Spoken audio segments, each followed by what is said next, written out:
Boa noite a todos. O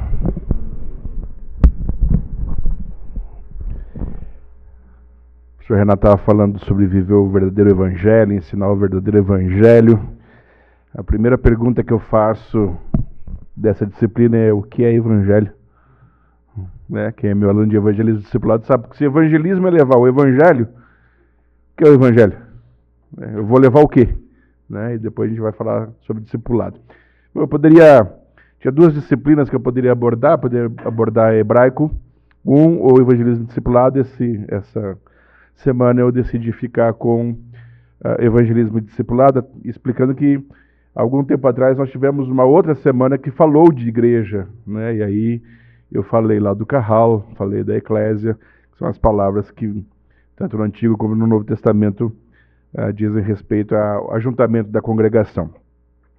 Hoje eu quero falar sobre evangelismo e discipulado como marcas de uma igreja acolhedora e saudável, porque nós estamos falando sobre igrejas relevantes. E se você for observar as igrejas relevantes, você vai ver que todas elas têm um compromisso muito sério com o evangelismo e com o discipulado. E esse compromisso é tão sério a ponto de elas desenvolverem processos internos de como fazer esse evangelismo e esse discipulado de maneira a tornar a igreja acolhedora e saudável. Então, nessa primeira introdução, eu quero contextualizar perguntando da seguinte maneira: o que significa ser uma igreja relevante no século XXI? O que era uma igreja relevante no século passado e como vai ser uma igreja relevante daqui 100 anos? Então, para cada período, parece que nós temos uma métrica e aí nós precisamos definir qual é a métrica, já que, aproveitando, fazendo um spoiler, qual é a metodologia que a gente vai usar para medir essas coisas todas. O problema é que muitas igrejas crescem em número, mas não em profundidade. E uma igreja relevante não é necessariamente uma mega church. Não é necessariamente uma igreja com muitos membros. E a gente não pode também se esconder atrás da mediocridade dizendo: não, nós somos uma igreja pequenininha porque a gente prima pela qualidade e não pela quantidade. Só que lembre-se que a qualidade obrigatoriamente vai gerar quantidade. E aí essa é um gráfico que a gente fica o tempo todo observando. A igreja tem qualidade, ela cresce, ela perde qualidade. Aí nós treinamos esses novos para os padrões já estabelecidos, a igreja volta a ter um nível de qualidade, aí ela cresce, aí ela perde um pouco de qualidade. Aí nós treinamos e ela fica nesse alto e baixo, que é normal. Em todo e qualquer processo que cresce, você precisa reajustar. A nossa tese é que igrejas relevantes são intencionais no evangelismo e no discipulado e possuem processos claros que conduzem o crente da conversão até a liderança ministerial, até a maturidade. De ser imaturo, de ser um recém-nascido, de ser um neófito, até se tornar um líder maduro. Eu estava pensando, lavando louça e pensando, eu gosto de pensar enquanto eu lavo louça, lavando louça e pensando no versículo que diz: sede perfeitos como perfeito é o vosso Deus, o vosso Senhor. E aí a perfeição naquele sentido não significa que você não vai errar mais, que você não vai ter mais falhas, mas a perfeição no sentido de maturidade. Então seja maduro como o vosso Deus é maduro em todas as coisas. E aí, dentro dessa jornada espiritual, eu peguei aqui, pensei algumas palavras do grego que são usadas para crianças nas suas diferentes faixas etárias, então, desde a conversão até a fase mais madura. E aí nós temos um passo a passo de um crescimento espiritual. Esse passo a passo que eu estou mostrando para vocês aqui, ele não é teórico somente, mas ele é prático. Eu apliquei isso já em algumas igrejas em que eu fui contratado para fazer um certo tipo de trabalho nesse sentido, e nas igrejas onde eu tive a oportunidade de pastorear, em todas elas, sendo auxiliar ou sendo presidente, nós desenvolvemos processos. E aí, volta e meia, eu chamo esse processo de passo a passo. Então, o primeiro passo, ou a primeira palavra é nephios, que é o recém-nascido espiritual, que é o bebê de colo. E aí nós temos Coríntios e Hebreus, que que são textos que vão falar dessa imaturidade. Eu queria falar a vocês como maduros, mas não posso, porque vocês ainda são imaturos, né? O apóstolo Paulo vai dizer, e ele vai dizer, olha, o leite é para o bebê, uma comida sólida é para o maduro. Então nós temos, dentro do nosso ambiente de igreja, nós temos pessoas mais maduras e pessoas imaturas. Então, dentro dessa jornada, desse processo de condução, nós temos aí o népio, que é o recém-nascido. Como que é a característica desse recém-nascido? Olha, se nós pensarmos em um bebê, nós vamos pensar em dependência total. Então, ele é o ignorante espiritual, ignorante no sentido de ainda não ter adquirido o conhecimento, de ignorar, né, a parte espiritual, e ele é totalmente vulnerável. Basta pensar num bebê.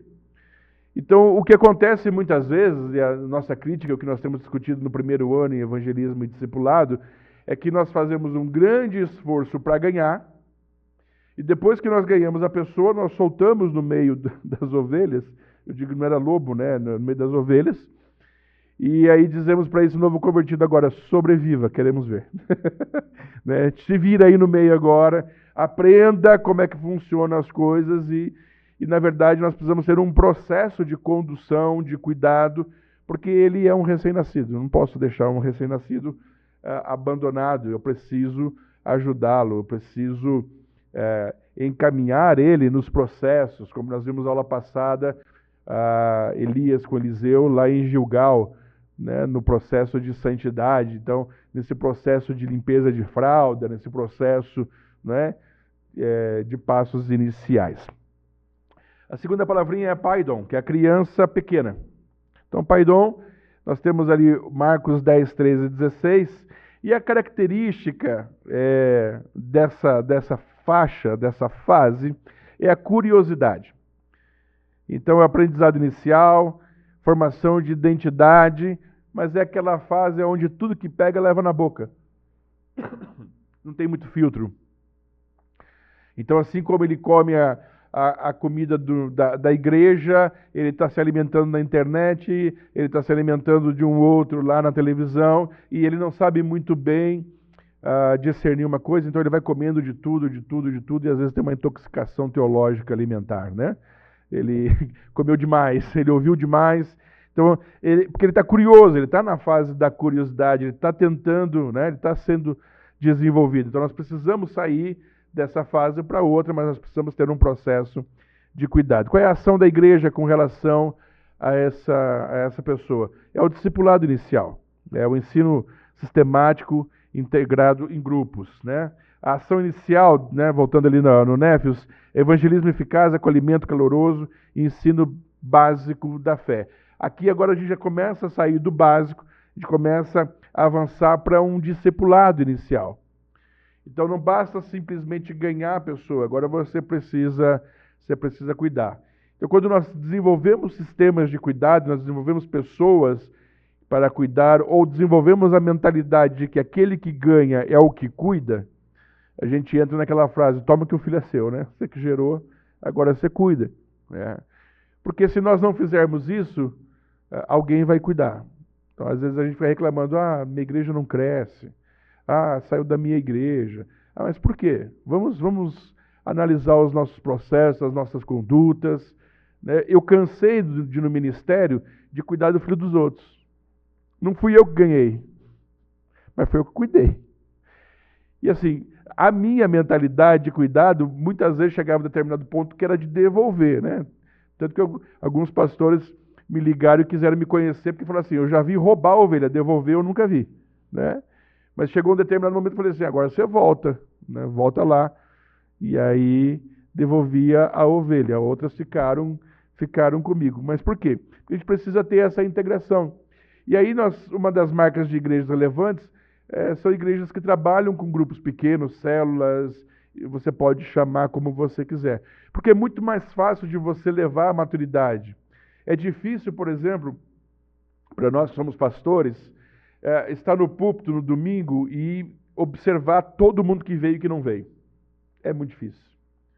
Depende do tamanho da igreja, fica impossível. Na minha igreja, se o meu pastor tentar descobrir quem veio e quem não veio, ele vai ficar bem doido, porque a igreja é bem grande. Né? Só no domingo são 4 cultos. Então, como é que ele vai saber quem veio e quem não veio? Ah, mas quando nós estamos num grupo menor, de 10, 12, 15, 20 pessoas, quando falta, a gente dá nota. Opa, faltou. O que aconteceu? Fica mais fácil para ir atrás. A terceira palavra pensada aqui é teknon. Teknon é filho. É uma criança mais crescida, né, no sentido mais do termo no Novo Testamento de filho. E o nosso texto base, João 1,12, é todos quantos receberam deles o poder de serem feitos filhos de Deus. E Romanos 8,16 também vai falar a respeito dessa questão de você ser filho. Então, nessa outra fase, nessa terceira fase, é o reconhecimento como filho de Deus. E é o início do serviço, ou seja, ele já sabe quem ele é filho de Deus. E agora ele começa a querer servir, começa a querer trabalhar. Né? Então, não posso colocar um néfio ou um paidom para trabalhar. Eles ainda são muito imaturos. Eles podem ajudar quem trabalha, mas ainda não podem, né, fazer o serviço propriamente dito. Eles são muito novinhos. Então, a igreja agora vai responder de que maneira? O envolvimento em ministério, mentoria e desenvolvimento de dons. O senhor Renato falou isso aqui. Desenvolver, trabalhar, de fazer, isso é realmente importante. As igrejas relevantes sabem conduzir as pessoas para os seus destinos, para os seus propósitos. Por isso que nós precisamos ter processos. Porque nós precisamos sentar com essas pessoas, conhecer essas pessoas e ajudá-las a se desenvolver, porque para cada um de nós, Deus tem um chamado e tem um propósito, Deus tem um ministério e Deus tem um conjunto de dons. Então eu preciso descobrir os meus dons, porque os meus dons são as ferramentas que vão me ajudar a cumprir o meu ministério. E cumprindo o meu ministério, eu estou certo de que estou dentro do propósito de Deus para a minha vida. A quarta palavrinha é ruios. Ruios também é filho, mas no sentido do filho maduro. Né? Já uma criança mais crescida, um filho mais crescido. E aí o nosso texto base é Romanos 8, 14 e Gálatas 4, 6, que vão falar a respeito dessa questão de sermos filhos maduros. Característica desse ruios é maturidade espiritual, capacidade de liderança, responsabilidade, né? Que é o que a gente espera no desenvolvimento, por exemplo, natural. Então todos nós fomos bebês um dia. Precisamos de ajuda. Depois nós começamos a ficar curiosos, começamos a crescer, começamos a ser alfabetizados, depois nós aprendemos a nossa identidade, a família que nós pertencíamos, né, o que pertencemos, até chegar à fase madura de responsabilidade, de começar a trabalhar efetivamente e de assumir cada vez mais responsabilidades. Nessa fase, a ação da igreja é a formação teológica. Manda para nós. É a liderança de grupos, é o discipulado de outros. Então é aquele que tem capacidade de começar e de cuidar de outras pessoas e de liderar e de capacitar mais doutrinariamente, teologicamente. E aí nós chegamos a uma última palavra que é pater. E pater é pai. Mas se nós pensarmos que o pai é o filho que é capaz de gerar filho, então nós sabemos que esse pater agora é aqui para nós, na nossa métrica, o máximo da maturidade. Então 1 João 2,13, 1 Coríntios 4, a 15 vão falar a respeito disso. Do pai maduro, daquele que é maduro. Então a característica é o reprodutor espiritual, é o mentor, é o formador de líderes. E é aqui que nós temos que ajudar as nossas ovelhas a chegarem. Esse aqui é um processo de discipulado, onde você pega desde lá da conversão do népio e você traz ele até a formação ministerial e a liberação ministerial. A ação da igreja aqui é multiplicação ministerial, envio de líderes, plantação de igrejas, porque esses sim estão prontos para reproduzir. Eles estão na qualidade do filho maduro que gera filho, então ele pode ser um pai. Então nós precisamos do que nesse processo todo? Intencionalidade. Então o diferencial das igrejas relevantes é esse. Nós temos que ser intencionais naquilo que nós fazemos, né? E aí nós precisamos, para cada item desse, nós precisamos de um processo, um planejamento estratégico. Cada estágio exige ações específicas. Como é que eu desenho agora um processo para tirar ele de Nephew até Python? E agora de Python para Tecnon, e de Tecnon para Ruio, e de Ruio para Pater. Esse processo precisa ser desenhado. Você não precisa editar isso, não precisa colocar no outdoor, mas você precisa saber como você está conduzindo isso. Você precisa de ferramentas práticas, trilhas de discipulado, condição de pequenos grupos, mentoria, formação ministerial. Isso é fantástico. Na igreja em que eu pastoreei em Ponta Grossa, nós desenvolvemos um passo a passo. Eu tinha, inclusive, um banner no púlpito, assim, no cantinho do púlpito, com os passos e com cada local, perna direita e perna esquerda de cada passo desse. E lá com desenhos, com ícones, que é muito mais fácil de comunicar do que com texto. Então eu tinha lá os desenhos. E as minhas ovelhas sabiam dizer aonde elas estavam. E elas viam para onde eu queria levar elas. Então, o primeiro passo começava com a conversão. E o último passo era um aviãozinho para missões. E como que nós desenvolvemos isso? Nós pensamos da seguinte maneira: como transformar um não crente em um missionário? O que eu preciso fazer para transformar um não crente em um missionário? E aí nós desenvolvemos o processo. Então você precisa entender que é legal. E aqui é o momento de fazer isso. É no seminário que a gente cria as nossas igrejas ideais. Porque muitas vezes, como o Edson disse, como é que a gente faz essa ponte, né? Às vezes a gente não consegue fazer essa ponte. Porque tem coisas que, de repente, não é para esse momento da igreja em que você está, é um momento mais futuro. Então, um querido discípulo foi estudar em Cianorte, e lá em Cianorte ele começou a ajudar uma igreja, e caminhava comigo, e eu sempre fui muito do cuidado do discipulado, e ele também entrou nessa jornada, e ele desenhou um processo de discipulado para a igreja que ele estava pastoreando os jovens, e quando ele apresentou para o pastor da igreja disse: não vai fazer isso aqui não. Não quero saber desse negócio aqui não. Ele me ligou triste, eu falei: calma, se ele disse não é porque o que você fez, e você tem certeza que foi Deus que te deu, não é para essa igreja, não é para esse lugar. No passado 1 ano e pouco, ele acabou se desligando dessa igreja, iniciou uma nova igreja na cidade, é uma das igrejas que mais cresce, e é uma igreja baseada no cuidado e no discipulado. Então tem coisas que às vezes você está aprendendo aqui, e aqui é um ambiente perfeito, ambiente acadêmico, que você talvez não consiga implantar ou não consiga implantar totalmente, porque talvez seja para um outro momento, mas isso não te exime, não te impede de pensar igreja desde já. Muita coisa que eu apliquei quando eu fui presidente de igreja, eu pensei quando eu estava no seminário. E eu não conseguia implantar quando eu era auxiliar, mas quando eu fui presidente eu implantei. Então essa é a vantagem, muitas vezes, de ter o martelo da decisão na mão. Agora a gente precisa ter uma avaliação contínua, diagnóstico espiritual dos membros e acompanhamento personalizado.